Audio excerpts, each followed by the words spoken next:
Bom, pessoal, vamos dar continuidade, tá? Na aula 04 de banco de dados. Boa tarde para quem está assistindo aí nesse exato momento, né? À tarde. Boa noite para quem vai assistir à noite. E bom dia para você que está assistindo pela manhã, tá bom?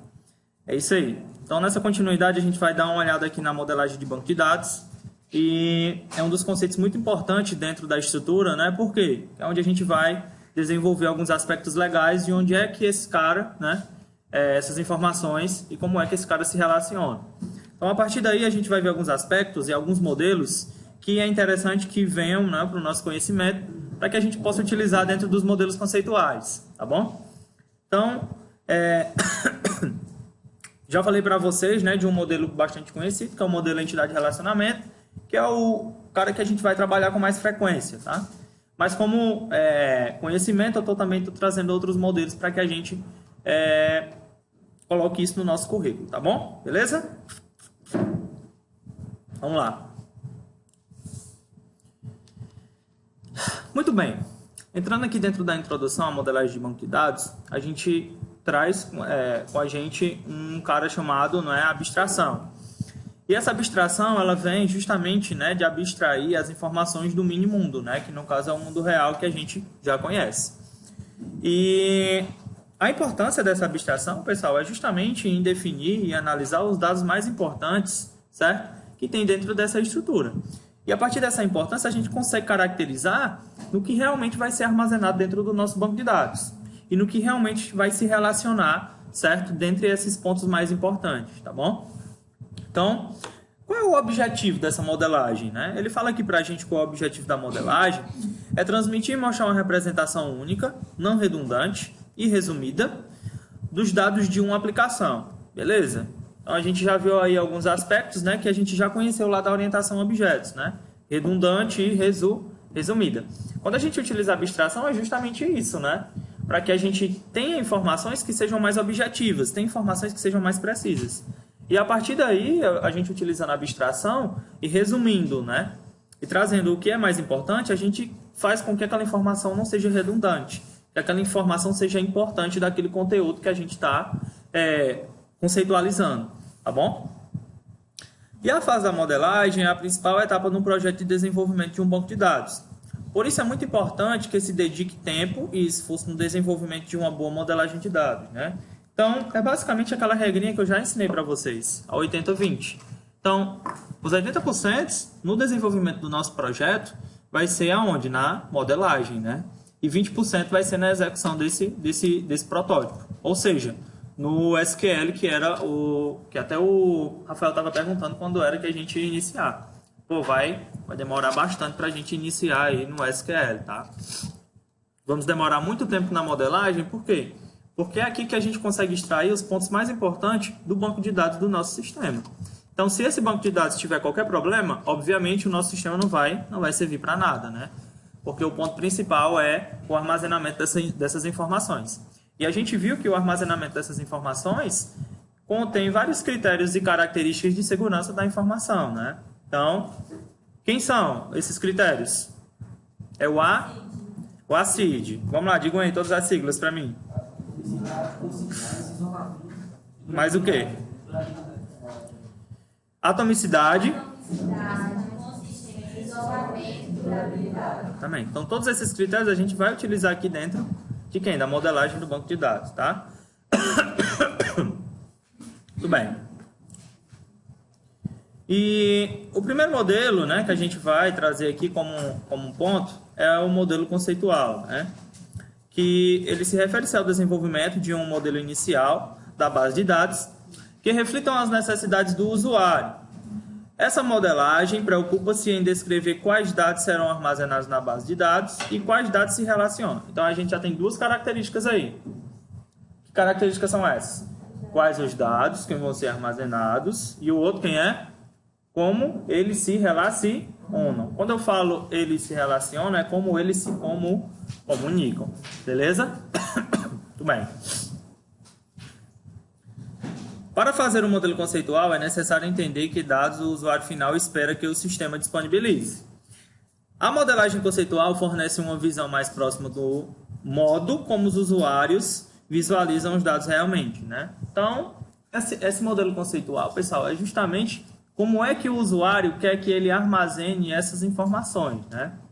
Então, como é que eu posso exemplificar isso? Como é que eu posso fazer perguntas para que ele me diga isso? Então, vamos colocar um exemplo, né? Você vai desenvolver um sistema para uma determinada empresa e quando você chega lá para abstrair informações desse sistema, você vai perguntar ao usuário, né? Certo, como é que vocês fazem o cadastro desse cliente? Aí o usuário vai dizer as informações. A gente precisa do nome, a gente precisa do RG, a gente precisa do CPF e etc. Então, todas essas informações vão ficar onde? No modelo conceitual. Ou seja, ele diz quais informações o usuário quer armazenar, certo? E com isso, a gente consegue caracterizar, certo? Como é que essas informações se relacionam, tá? E como é que essas informações vão ser armazenadas. Em que sentido? Se eu quero armazenar um nome, esse nome a gente já consegue abstrair várias informações, porque o nome ele pode ser um metadado. Que informações são essas?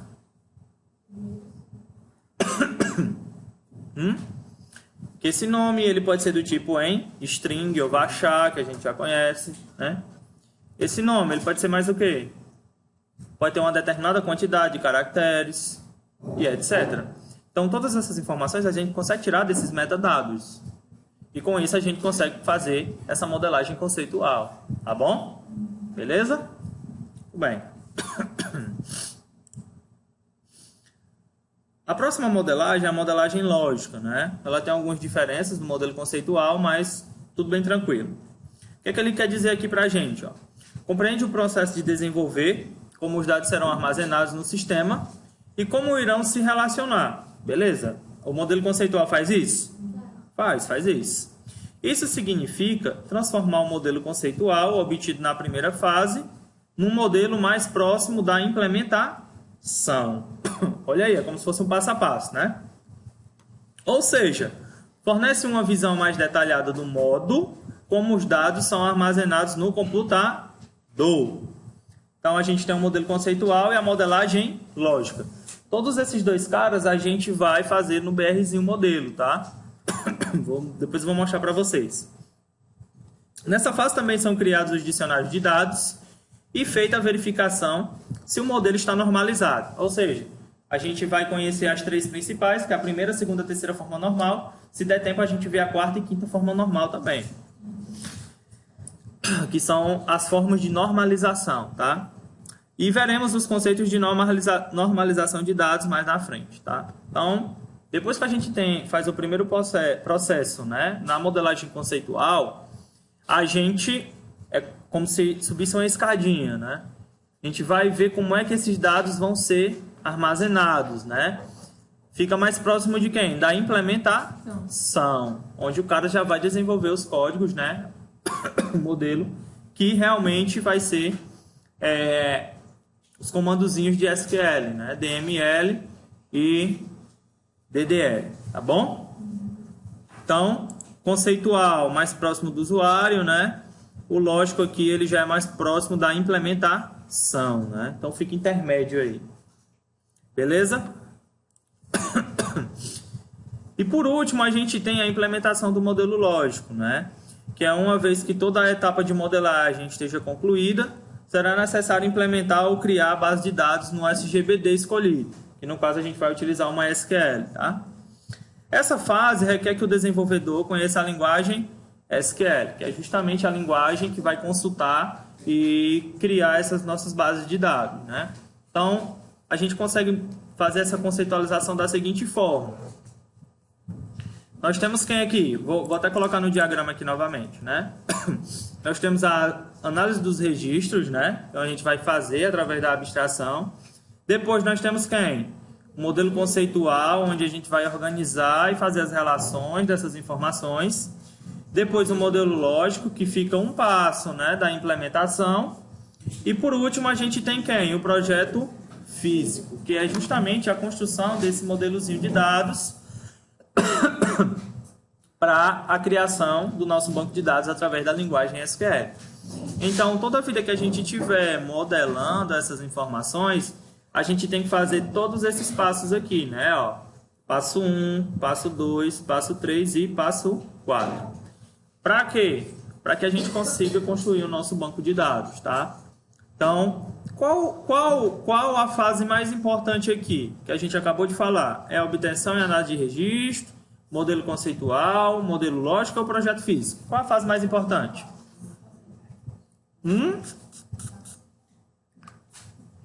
Tem certeza? Obtenção e análise de requisitos. Obtenção e análise de registros. Sim, sim. Depois que eu pego as informações e faço a análise desse registro, aí eu começo a iniciar o modelo conceitual. Mas na obtenção, eu faço o quê? A abstração das informações mais importantes. Então, é através dessa abstração que eu consigo conceitualizar o que é mais importante ou não para o meu projeto. Então, querendo ou não, a interseção dos dois é onde nós devemos passar mais tempo, certo? No desenvolvimento, que no caso é a regrinha lá, os 80%, tá? Os 20% a gente fica no modelo lógico e no projeto físico, que é justamente da implementação, certo? Então, aqui a gente deve ter muito cuidado na hora dessa análise aqui de registros, tá bom? Muito bem. Beleza, a gente viu aqui a implementação do modelo lógico através da linguagem SQL. E agora aqui a gente vê um modelo de dados, né? Como é que a gente pode fazer uma referência desse modelo, né? Como é que esse modelo existe? Como é que esse modelo se conceitua, né? Existem vários modelos. O que eu vou trazer para vocês aqui são quem? Nós temos os modelos baseados em registros, nós temos os modelos baseados em objetos, e os modelos baseados, não é isso? Físicos, beleza? Então, mas o que é um modelo, né? O que é que ele quer dizer com isso? Compreende a descrição de dados, né? Que devem ser armazenados pelo sistema e como esses dados devem se relacionar. A gente já viu isso mais na frente, né? Nos modelos. Para que seja possível fazer essa descrição, é utilizada uma linguagem de modelagem, que pode ser textual ou gráfica. Que no caso são os diagramas que a gente vai aprender, tá? No caso, a gráfica. O modelo de dados deve explicitar os tipos de dados armazenados e as restrições que esses dados possuem. Diversos modelos de dados foram propostos e estão divididos em 3 diferentes grupos, né? Registros, objetos e físicos. Então, os baseados em registros, como é que funcionam, né? Os baseados em registros, a gente tem aqui um modelo hierárquico, que no decorrer, né, da criação do banco de dados, a gente sempre deve se orientar no modelo histórico, né? Então, João Vitor, quando foi criado o primeiro banco de dados, já iniciou logo com o modelo de banco de dados relacional? De jeito nenhum. Isso aí já é uma nova técnica, né, que é utilizada até os dias de hoje, certo? Então, antes disso, como era que funcionava? Aí a gente tem um modelo hierárquico, que é uma coisa que já funcionava bem anteriormente, né? O modelo hierárquico foi o primeiro a ser reconhecido como um modelo de dados. Ele organiza os dados de cima para baixo, como uma árvore, e é definido como uma coleção de registros conectados por meio de ligações, onde cada registro é uma coleção de campos e cada campo contém um único valor. O registro da hierarquia, que precede aos outros, é o registro pai. Então, a primeira ideia que você tem em relação a esse modelo hierárquico é como se fosse aquele menuzinho, né, do Windows, o Windows Explorer. Como é que a gente pega aquele modelo? A pasta pai, né? E cada pasta que tem dentro dessa outra pasta contém o quê? Uma árvore genealógica, né? Como se fosse de cima para baixo, né? Então, a primeira pasta a gente considera como uma pasta pai, tá? Os outros são chamados de registros filhos. Os dados são classificados hierarquicamente em formato de árvore, né? Então, vocês já devem até ter visto, né? A árvore genealógica de vocês, né? Então, o exemplo mais simples, seus avós, depois seus pais e depois os filhos dos seus pais, que são quem? Vocês, né? Então, aí o registro ele foi feito de onde? De cima para baixo, né? Então, é o exemplo aí desses modelos baseado em registros, tá? Então, modelo hierárquico. Acho que o nome por si só já diz, né? Modelo hierárquico. Outro que é baseado em registro é o modelo em rede. Então, o que é que ele diz aqui pra gente? O modelo em rede surgiu como uma extensão ao modelo hierárquico e eliminando o conceito de hierarquia e permitindo que um mesmo registro estivesse envolvido em várias associações. Eu acho que a primeira ideia que a gente tem é que rede é uma conexão, né? Então, se a gente tem uma conexão, a gente tem uma relação dessas conexões. Então, essa é a primeira ideia que a gente tem aí do modelo em rede. E se a gente for explicar a diferença, né? Qual é a diferença do modelo hierárquico e qual é a diferença do modelo em rede? É justamente isso, né? O modelo hierárquico, ele era de cima para baixo. Tinha algum relacionamento entre as informações? Não. Já no modelo em rede, existe esse relacionamento, né? Essas associações. Então, uma árvore genealógica, ela poderia, né, se juntar com outra árvore, se fosse um modelo em rede, né? Criando conexões bastante complexas e são bastante utilizadas em sistemas para computadores de grande porte, né? Então, aí a gente coloca uma rede neural que utiliza esse modelo de rede, funciona tranquilamente, né? Porque é justamente esse tipo de conexão que existe entre eles, né? Então, a primeira coisa que a gente vê em modelo de rede, a gente imagina logo uma conexão. Então, a gente já viu esses dois modelos baseados em registro, né? O modelo hierárquico e o modelo em rede, tá bom? Beleza?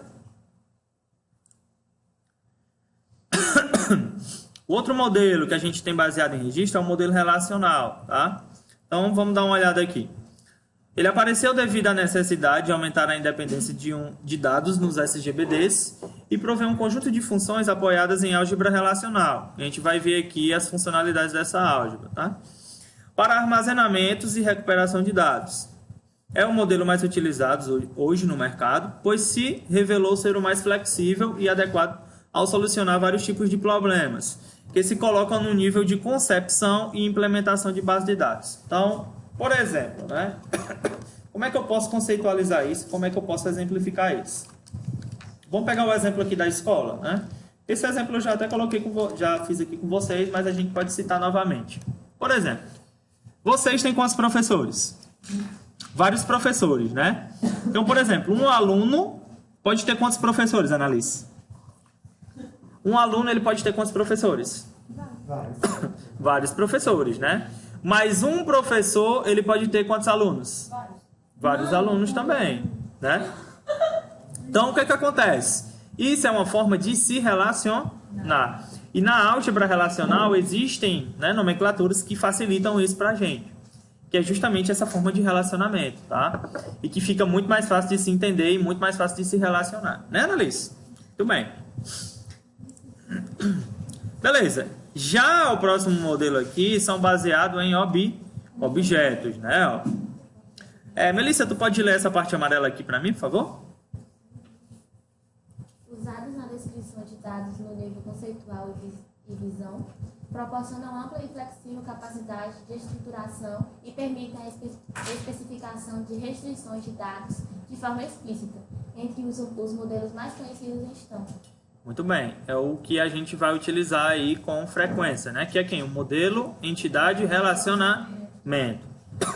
Então, por mais que exista, né, os modelos baseados em registros e que o modelo, né, que o que a gente acabou de ver aqui, o relacional, ele ainda é utilizado, né, até hoje, mas agora existe outro superior, né? Que é quem? O modelo baseado em objetos.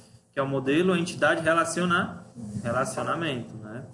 Então, ele fala aqui que é um modelo que está sendo largamente utilizado na prática, né?